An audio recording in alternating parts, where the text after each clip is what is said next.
কিন্তু সুদের টাকা দিয়ে কুরবানি দিলে কুরবানি আদায় হবে, কিন্তু কুরবানির রেজাল্ট পাওয়া যাবে না। পরের হক মারা টাকা দিয়ে কুরবানি দিলে কুরবানি আদায় হবে, যে আমি কুরবানি দিছি এটা বলতে পারবেন। ওই হাজী সাহেবদের মতো আরাফার ময়দানে যখন হাজী সাহেবরা শেষ করেছে লাব্বাইক আল্লাহুম্মা লাব্বাইক বলে না, লা শারিকা লাকা লাব্বাইক ইন্নাল হামদা ওয়ান নি'মাতা লাকা ওয়াল মুলক লা শারিকা লাক, পড়ে কিনা? কথা বলেন না কেন? আরাফার ময়দানে যখন ও বন্ধু হাজী সাহেবরা চলে যাবে লাব্বাইক আল্লাহুম্মা লাব্বাইক বলতে থাকবে, আল্লাহ রাব্বুল আলামিন ফেরেশতাকে বলবে, ও ফেরেশতারা, সারা জীবন গরিব দুঃখী রক্তচোষে তারা হজ করতে এসেছে, এই হজ গ্রহণযোগ্য হয়নি, এই পুরো প্রক্রিয়াটাকে প্যাকেট করো। পুরো প্রক্রিয়াটাকে প্যাকেট করে তার মুখের উপর নিক্ষেপ করা হয়, যাও যাও যাও, তুমি যেই দেশ থেকে এসেছো সেই দেশে তোমার হজ তুমি ফিরিয়ে নিয়ে যাও, এই হজ মালিকের দরবারে কবুল হয়নি। ঠিক তেমনি ভাবে এই দুনিয়ার বুকে বাংলার জমিনে অসংখ্য মানুষ আছে বন্ধু, সুদের টাকা দিয়ে, হারাম টাকা দিয়ে, পরের হক মারা টাকা দিয়ে আল্লাহর হুকুম পালন করতে চায়, আল্লাহর অর্ডার পালন করতে চায়, জাস্ট ফর্মালিটি মেইনটেইন করেছে, তার মানে করেছে শুধু বলতে পারবে, কিন্তু এটা থেকে সে কোনোভাবেই বেনিফিশিয়ারি হতে পারবে না।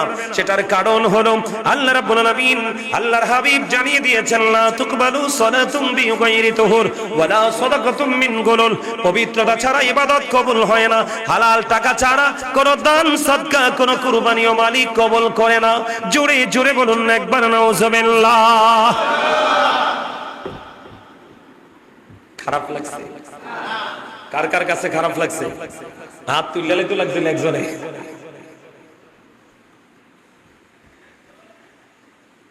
তবে রাসূল বলেছে কিয়ামতের আগে এমন একটা পৃথিবী তোমরা পাবে, তুমি সুদ খাবে না, কিন্তু সুদের হাওয়া ছায়া তোমাকে গ্রাস করবে, এত অন্ধকার আচ্ছন্ন হয়ে যাবে পৃথিবী। অলরেডি শুরু হয়ে গেছে। নাউজুবিল্লাহ বলেন, আর যারা বলে আর একটু মহব্বতে, লেজ কাটা, কান কাটা, চোখ নেই, বাটের অংশ নেই, এইরকম অতি দুর্বল চর্মরোগে রোগী, কোন ধরনের ত্রুটি আছে, ওই রকম কুরবানি করা যাবে না। আপনাকে মনে রাখতে হবে, যদি সেই দিন ইসমাইল জবিউল্লাহ কি যদি ইব্রাহিম খলিলুল্লাহ কুরবানিটা করে দিত, তাহলে আমিও তো আমার ওরসের সন্তানকে কুরবানি করতে হতো। এটা আমি বাবা হিসাবে, আমি মা হিসাবে, এটা আমার পক্ষে কোনোদিনও সম্ভব ছিল না, কারণ বাবা মার কাছে সন্তানের লাশের মতো বোঝা ভারী জিনিস পৃথিবীর বুকে আর কিছু নেই। এই জন্য আমার মালিক দয়া করেছে যে তুমি কি করো, আমি তোমাকে রহমত বরকত দিয়ে দিয়েছি, তুমি তোমার সাধ্য অনুযায়ী তুমি সুন্দর পশুটাই কুরবানি করে দাও। জোরে জোরে বলেন না সুবহানাল্লাহ। কুরবানি করতে রাজি আছেন না নাই? আর জোরে বলেন না, আর জোরে বলেন।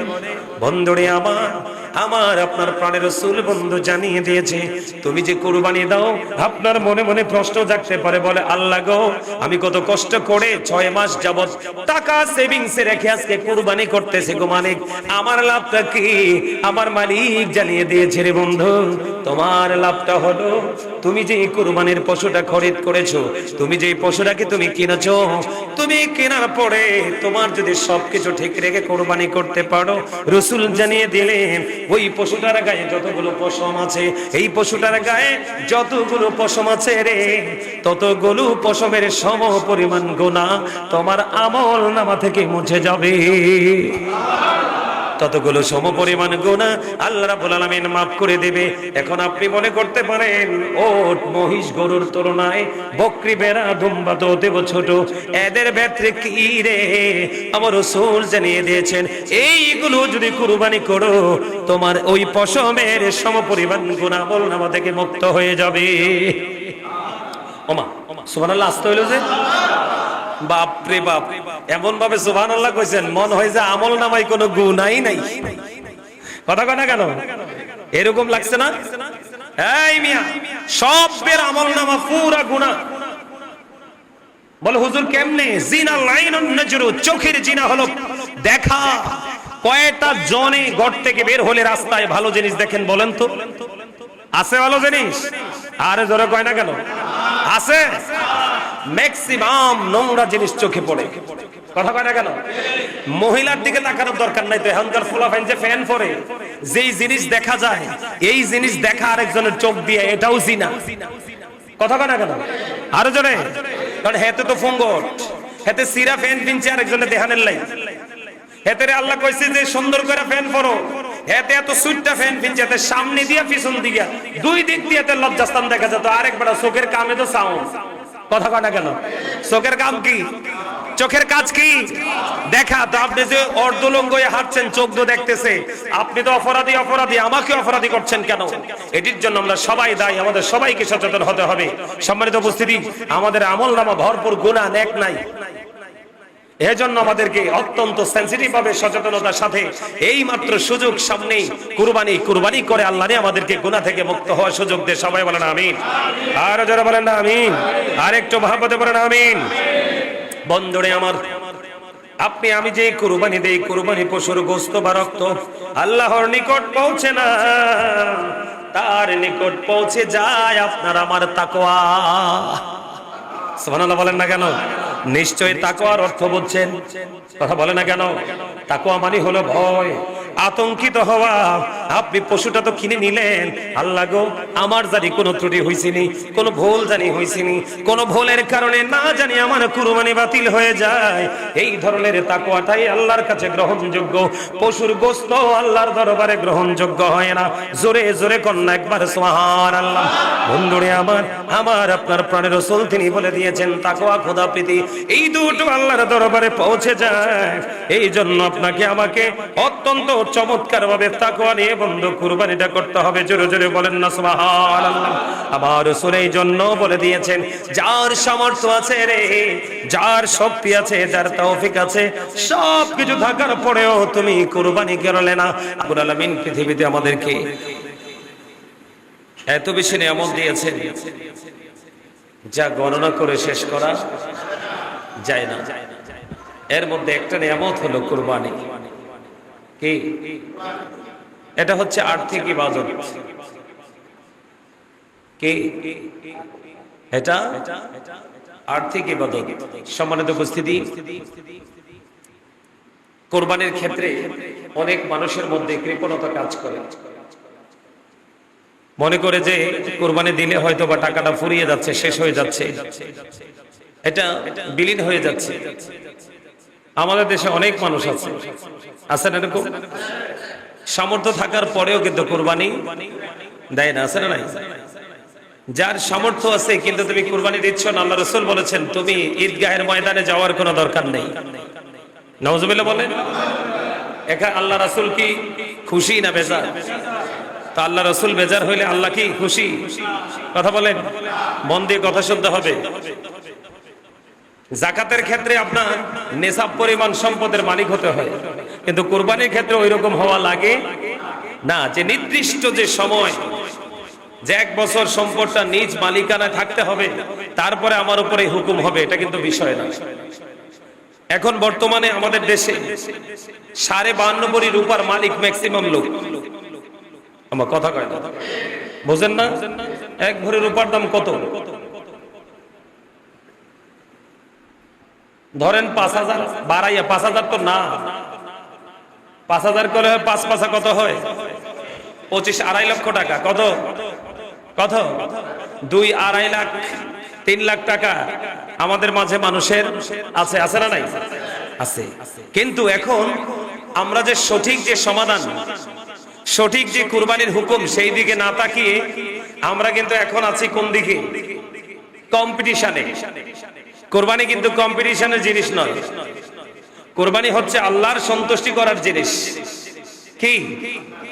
ইব্রাহিম আলাইহিস সালাম ইসমাইল আলাইহিস সালাম কি কুরবানি করার জন্য রাজি হয়েছিল না? কথা বলেন না। এই ওয়াজ আপনাদের সবার মুখস্থ আছে। আছে না? সবাই জানে, যে নামাজ পড়ে সেও জানে, যে পড়ে না সেও জানে। ইব্রাহিম আলাইহিস সালাম যখন ইসমাইল আলাইহিস সালামকে যখন কুরবানি করতে চেয়েছিলেন, ইসমাইল আলাইহিস সালাম কিন্তু রাজি হয়েছে, কিন্তু আল্লাহ রাব্বুল আলামিন ইসমাইল আলাইহিস সালামকে কুরবানি করতে দেয়নি। আল্লাহ ইব্রাহিম খলিলুল্লাহকে পরীক্ষা করেছেন, ঠিক না বলেন? তো ঠিক তেমনি কুরবানির মাধ্যমে আমাদেরকে আল্লাহ রাব্বুল আলামিন কি করেছেন? পরীক্ষা করতেছেন। আপনাকে তো 1 লাখ, 1.5 লাখ, 3 লাখ টাকা দিয়ে কুরবানি দিতে হবে এমন কোন শর্ত নেই, সাধ্য অনুযায়ী দিবেন। কি 10, 12,000, 15,000, 16,000, সর্বোচ্চ 20,000-এর মধ্যে দারুণ ছাগল পাওয়া যায়। কথা কয় না কেন? পাওয়া যায় না? আপনি একটা ছাগল দিয়ে আপনার নামে একজনের নামে কুরবানি দেন, অসুবিধা কি? সমস্যা তো নাই। কথা বলেন, সমস্যা আছে? কিন্তু আমাকে কম্পিটিশন করতে হবে। অমুকে 1.5 লাখ দিয়ে কিনছে, আমি 2 লাখ। আরেকজনে 2 লাখ দিয়ে কিনছে, আমি 2.5 লাখ। এই কম্পিটিশন ইবাদতের ক্ষেত্রে চলে না। হ্যাঁ, আপনি ওই কম্পিটিশন করতে পারেন, 2 লাখ দিয়ে কিনছে, 2.5 লাখ কিনবেন। আপনার সাধ্য অনুযায়ী আপনি বলবেন, আল্লাহ তার তৌফিক আছে, সে এটা দিয়ে কিনেছে, আমার তৌফিক আছে, আমি আরো বেশি দিয়ে কিনবো, তবে আমি চাই তোমার সন্তুষ্টি। সুবহানাল্লাহ বলেন না? আরো জোরে বলেন না? আরো জোরে। আমরা কিন্তু নিয়ামতকে এখন কিয়ামত বানাই দিছি। বল কথা কইছি, আমরা পুরাই নিয়ামতকে কিয়ামত হিসাবে চিহ্নিত করে বলছি। আসলে কিন্তু এইভাবে পথ চলা মোটেও সম্ভব নয়। সম্মানিত উপস্থিতি, কুরবানি হচ্ছে স্থায়ী যারা, মুকিম যারা, সামর্থ্যবান মুকিম যারা, তাদের উপরে কুরবানি করা ওয়াজিব। সুবহানাল্লাহ বলেন আরো জোরে। এখন কুরবানি যে আমরা করব, কি দিয়ে করব? ছাগল, ভেড়া, দুম্বা, গরু, মহিষ, সর্বোচ্চ কোয়ালিটিফুল পারসন হলে, রিচ ম্যান হলে, তাহলে সেই ওট দিয়ে দেওয়ার চেষ্টা করে। আমাদের দেশে কিন্তু অনেক মানুষ আছে ওট দিয়ে কুরবানিতে দেয় না, যার তৌফিক। আর আমাদের দেশে এক ম্যাক্সিমাম মানুষ তৌফিক থাকার পরেও অনেকে কুরবানি দিতে চায় না, আর অনেকে তৌফিক অতটা নাই, কুরবানি দেওয়া তার উপরে ওয়াজিব, কিন্তু ওই রকম টাকা পয়সা নাই। কিন্তু সে কি করে? ওই পাগল, আল্লাহ রসুলের পাগল, সে কিন্তু আল্লাহ রসুলের আইন মানতে গিয়ে সে কিন্তু সুন্দরটায় দেওয়ার চেষ্টা করে। তার কারণ হলো কুরবানি বছরে একবার, এই বছরের পরে আগামী বছর বাঁচবো এটার তো কোনো গ্যারান্টি নেই। এই জন্য আমি আল্লাহর সন্তোষের জন্য কুরবানি করতেই চাই। করা দরকার আছে না নাই? আরো যারা বলেন। এখন কুরবানি করতে হলে কন্ডিশন আছে। সম্মানিত উপস্থিতি, আপনি যদি কুরবানি দেন, ছাগল দিয়ে দেন, ছাগলটা 1 বছর হইতে হবে। ভেড়া, দুম্বা এগুলো 1 বছর হতে হবে। আর গরু আর মহিষ দিয়ে যদি কুরবানি দেন তাহলে 2 বছর হতে হবে। আর ওট দিয়ে যদি কুরবানি দেন তাহলে মিনিমাম 5 বছর হওয়া লাগবে। এখন ভেড়া, দুম্বা আমাদের মধ্যে অনেক দেখা যায় 1 বছরেরটাও কিন্তু 6 মাসেরটার মতো দেখা যায়। আবার অনেক সময় 6 মাসেরটা মনে হয় যে 2 বছরের। আছে না এরকম? এরকম মোটা তাজা হইলে 6 মাসেরটা দিয়েও আপনি কি দিতে পারবেন? কুরবানি দিতে পারবেন। বকরি, তারপরে আপনার ভেড়া, দুম্বা এগুলো দিয়ে একটা দিয়ে এক নামে কুরবানি দিবেন, যার যেমন তৌফিক আছে। আর গরু, মহিষ দিলে, উট দিলে তাহলে শেয়ারে দেওয়া যায়। কি দেওয়া যায়? শেয়ারে দেওয়া যায়। তো শেয়ারের হিসাব আপনারা সবাই জানেন, কিন্তু গোস্ত বন্টনের ক্ষেত্রটা অনেকে আমরা জানি না। সম্মানিত উপস্থিতি, শেয়ারে কুরবানি দিলে গোস্তের ক্ষেত্রে প্রত্যেকটা নীতি করে করে মেপে সবাই সমান করতে হবে। এর চেয়ে করে 19-20 করলে কিন্তু সকলের কুরবানি বাতিল হয়ে যাবে। কি হয়ে যাবে? সকলের কুরবানি বাতিল হয়ে যাবে। কিন্তু হাড্ডিগুলো একটু 19-20 করা যেতে পারে, তাহলে কুরবানি দাতার কোনো কুরবানির ক্ষতি হবে না। এখন কুরবানি যে দিবেন, আমাদের দেশে দেখুন, আমার কাছে অলরেডি ফোনে অনেক জেলা থেকে অনেক মানুষ ফোন দিয়ে জানতে চায়, হুজুর আমাদের এলাকায় আগে তো কুরবানি দিছি এমনি, এখন তো কুরবানি দিতে হয়। মানুষ বলে এটা করা লাগবে না, ওটা করা লাগবে না। আল্লাহ রাসূল বলেছেন 3 ভাগ করা মুস্তাহাব। কি? 3 ভাগ করা মুস্তাহাব। 1 ভাগ শরীক দাতাদের জন্য। এটা অনেকেই কিন্তু বোঝে না। আমার গ্রামে হয়েছে, কেমন হয়েছে জানেননি? 7 ভাগ, তো 7 জন দিছে ধরেন একটা গরু দিয়ে। এখন গোস্ত, পুরো গোস্তটাকে 8 ভাগ করছে। কয় ভাগ? 8 ভাগ। 7 জনে 7 ভাগ দিবে, আর 1 ভাগকে কি করবে? গরিব দুঃখী আত্মীয় স্বজনকে বিলিয়ে দিবে। এটা কিন্তু উচিত না। আল্লাহ রাসূলের আইন মানলেই বরকত, আর না মানলে বললাম নয় নিয়ামত কিয়ামত। নিয়ামত কি? কিয়ামত। 7 জন যদি শরীকদার হন, 3 জন শরীকদার হন, 2 জন শরীকদার হন, গোস্ত ভাগ করবেন 3 ভাগ। কয় ভাগ? 3 ভাগ। এর মধ্যে 1 ভাগ সকল শরীকদারের জন্য। কার জন্য? 7 জন শরিকদার, 7 জনে 1 ভাগ নিয়ে যাবে। আরেক ভাগ আত্মীয় স্বজনের জন্য, আরেক ভাগ হলো গরিব দুঃখী হেল্পলেস পিপলদের জন্য। এখন আপনারা মনে করলেন যে আমাদের আত্মীয় স্বজনকে দেওয়া লাগবে না, সবাই দেয়। আপনি সেই ক্ষেত্রে আত্মীয় স্বজনের ভাগটাও আপনাদের ভাগের সাথে কি করে দিবেন? অ্যাড করে দিবেন। তাহলে কয় ভাগ আপনাদের ভাগে চলে গেল? 2 ভাগ। আর একটা ভাগ অবশিষ্ট আছে। একটা গরু 3 ভাগ করলেন। 3 ভাগ করে আত্মীয় স্বজন থাকলে পৌঁছাবেন। আর আত্মীয় স্বজনকে না দিলে এমন না যে কুরবানি বাতিল হয়ে যাবে, কুরবানি হবে না, এমনটিও নয়। তবে আমার নবীজি বলেছেন, আত্মীয়কে দাও, তুমিও খাও, গরিবকেও খাওয়াও।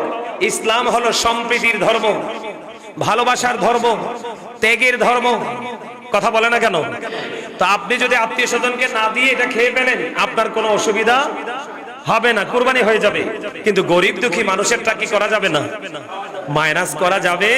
কারণ এই মানুষগুলো তাকিয়ে আছে আপনার দিকে। কার দিকে? কার দিকে? এখন অনেকের মনে একটা প্রশ্ন জাগতে পারে,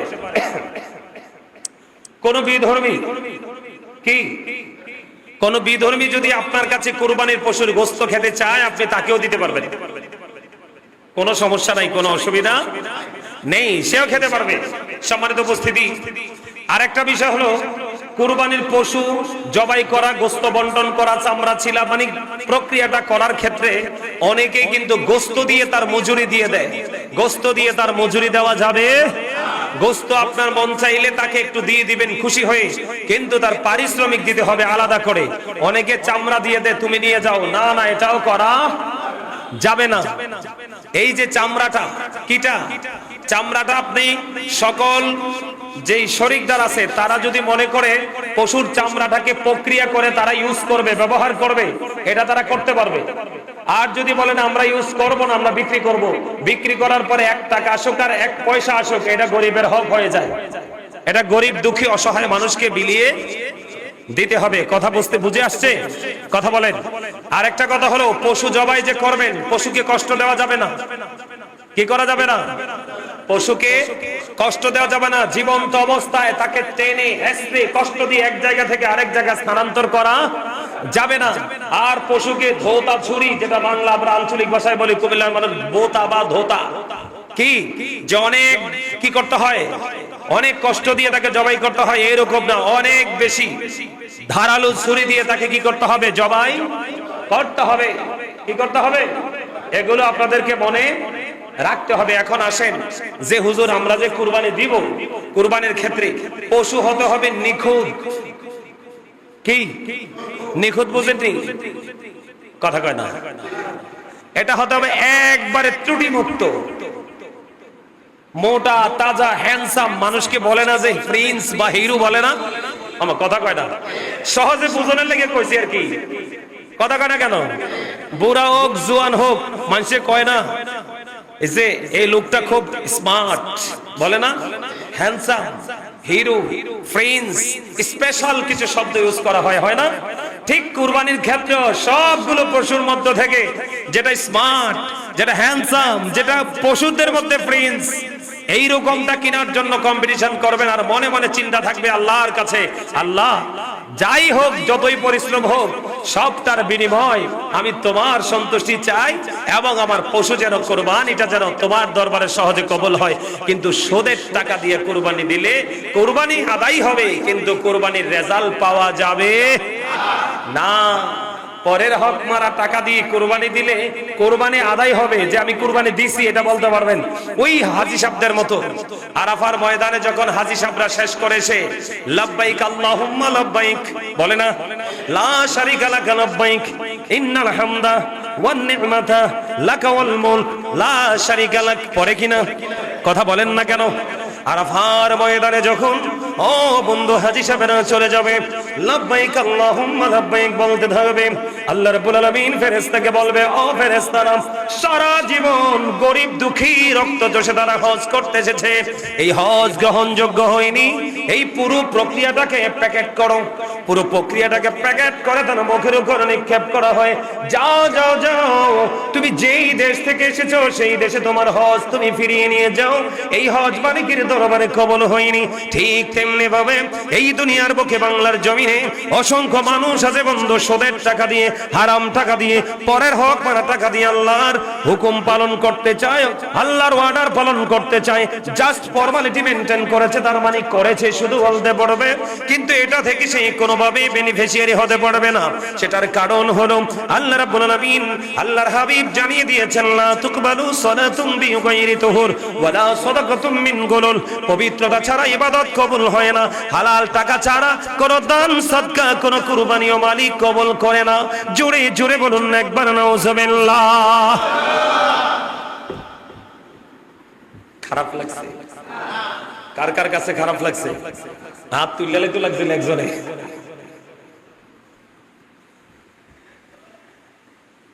তবে রাসূল বলেছে কিয়ামতের আগে এমন একটা পৃথিবী তোমরা পাবে, তুমি সুদ খাবে না, কিন্তু সুদের হাওয়া ছায়া তোমাকে গ্রাস করবে। এত অন্ধকার আচ্ছন্ন হয়ে যাবে পৃথিবী, অলরেডি শুরু হয়ে গেছে। নাউজুবিল্লাহ বলেন, আর যারা বলে আর একটু মহব্বতে। লেজ কাটা, কান কাটা, চোখ নেই, বাটের অংশ নেই, এইরকম অতি দুর্বল চর্মরোগে রোগী, কোন ধরনের ত্রুটি আছে, ওই রকম কুরবানি করা যাবে না। আপনাকে মনে রাখতে হবে, যদি সেই দিন ইসমাইল জবিউল্লাহকে যদি ইব্রাহিম খলিলুল্লাহ কুরবানিটা করে দিত, তাহলে আমিও তো আমার ওরসের সন্তানকে কুরবানি করতে হতো। এটা আমি বাবা হিসাবে, আমি মা হিসাবে, এটা আমার পক্ষে কোনোদিনও সম্ভব ছিল না। কারণ বাবা মার কাছে সন্তানের লাশের মতো বোঝা ভারী জিনিস পৃথিবীর বুকে আর কিছু নেই। এই জন্য আমার মালিক দয়া করেছে যে তুমি কি করো, আমি তোমাকে রহমত বরকত দিয়ে দিয়েছি, তুমি তোমার সাধ্য অনুযায়ী তুমি সুন্দর পশুটাই কুরবানি করে দাও। জোরে জোরে বলেন না সুবহানাল্লাহ। কুরবানি করতে রাজি আছেন না নাই? আর জোরে বলেন না, আর জোরে বলেন। বন্ধুরে আমার, আমার আপনার প্রাণের রাসূল বন্ধু জানিয়ে দিয়েছে, তুমি যে কুরবানি দাও, আপনার মনে মনে প্রশ্ন জাগতে পারে, বলে আল্লাহ গো, আমি কত কষ্ট করে 6 মাস যাবত টাকা সেভিংসে রেখে আজকে কুরবানি করতেছি গো মালিক, আমার লাভটা কি? আমার মালিক জানিয়ে দিয়েছে রে বন্ধু, তোমার লাভটা হলো তুমি যে কুরবানির পশুটা খরিদ করেছো, তুমি যে পশুটাকে তুমি কিনেছো, তুমি কেনার পরে তোমার যদি সবকিছু ঠিক রেখে কুরবানি করতে পারো, রাসূল জানিয়ে দিলেন ওই পশুটার গায়ে যতগুলো পশম আছে, এই পশুটার গায়ে যতগুলো পশম আছে রে, ততগুলো পশমের সম পরিমাণ গুনাহ তোমার আমল নামা থেকে মুছে যাবে। ততগুলো সমপরিমাণ গুনাহ আল্লাহ রাব্বুল আলামিন মাফ করে দেবে। এখন আপনি মনে করতে পারেন, ওট মহিষ গরুর তুলনায় বকরি ভেড়া দুম্বা তো দেব ছোট, এদের ভেতরে কি রে? আমার রাসূল জানিয়ে দিয়েছেন, এইগুলো যদি কুরবানি করো, তোমার ওই পশমের সমপরিমাণ গুনাহ আমলনামা থেকে মুক্ত হয়ে যাবে। ওমা সুবহানাল্লাহ, আসতে হইলো যে বাপ রে বাপ, এমন ভাবে সুবহানাল্লাহ কইছেন মন হয় যে আমল নামায় কোনো গুনাহই নাই। কথা কয় না কেন? এরকম লাগছে না? এই মিয়া, সবের আমল নামা পুরা গুনাহ। বলে হুজুর কেমনে? জিনা লাইনুন নজরু, চোখের জিনা হলো দেখা। কয়টা জনে ঘর থেকে বের হলে রাস্তায় ভালো জিনিস দেখেন বলেন তো? আছে ভালো জিনিস? আরে জোরে কয় না কেন? আছে। ম্যাক্সিমাম নোংরা জিনিস চোখে পড়ে। কথা কয় না কেন? মহিলার দিকে তাকানোর দরকার নাই তো, এখনকার ফুলাফাইন যে ফ্যান পরে, যেই জিনিস দেখা যায় এই জিনিস দেখা আরেকজনের চোখ দিয়ে, এটাও জিনা। কথা কয় না কেন? আরো জোরে। কারণ হেতে তো ফঙ্গট, হেতে সিরা ফ্যান কিনছে আরেকজনের দেখানের লাই, হেতে আল্লাহ কইছে যে সুন্দর করে ফ্যান পরো, এতে এত সুইটটা ফ্যান কিনছে, এতে সামনে দিয়া পিছন দিকে দুই দিক দিয়ে এতে লজ্জাস্থান দেখা যেত। আরেকবার চোখের কামে তো সাউন্ড। কথা কয় না কেন? চোখের কাম কি? চোখের কাজ কি? দেখা। তো আপনি যে অর্ধলঙ্গ হয়ে হাঁটছেন, চোখ তো দেখতেছে, আপনি তো অপরাধী, অপরাধী, আমাকে অপরাধী করছেন কেন? এটির জন্য আমরা সবাই দায়ী, আমাদের সবাইকে সচেতন হতে হবে। সম্মানিত উপস্থিতি, আমাদের আমলনামা ভরপুর গুনাহ নেক নাই। এজন্য আমাদেরকে অত্যন্ত সেনসিটিভ ভাবে সচেতনতার সাথে এই মাত্র সুযোগ সামনেই কুরবানি করে আল্লাহ আমাদেরকে গুনাহ থেকে মুক্ত হওয়ার সুযোগ দিয়ে সবাই বলেন আমিন। আর যারা বলেন না আমিন, আর একটু মহব্বতে বলেন আমিন।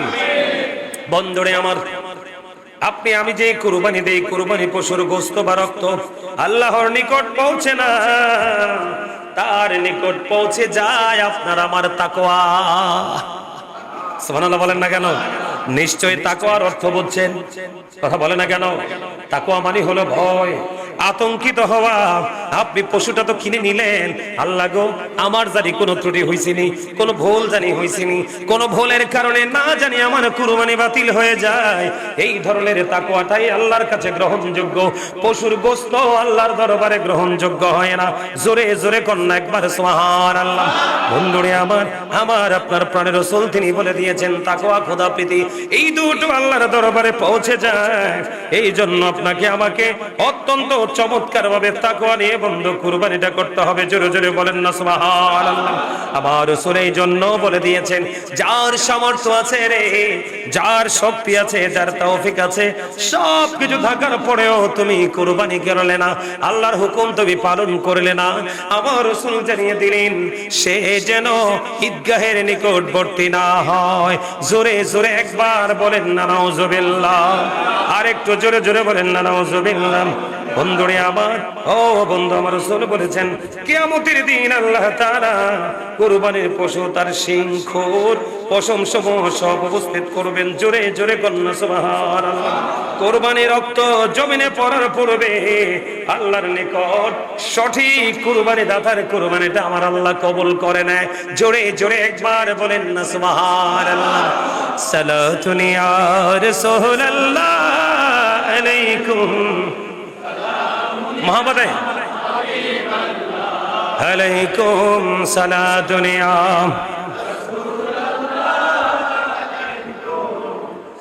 সালামুন ইয়া আলাইকুম। গুপ্তে মূসা বা খোদাদার কোহে তোর, গুপ্তে আহমদ বা খোদাদার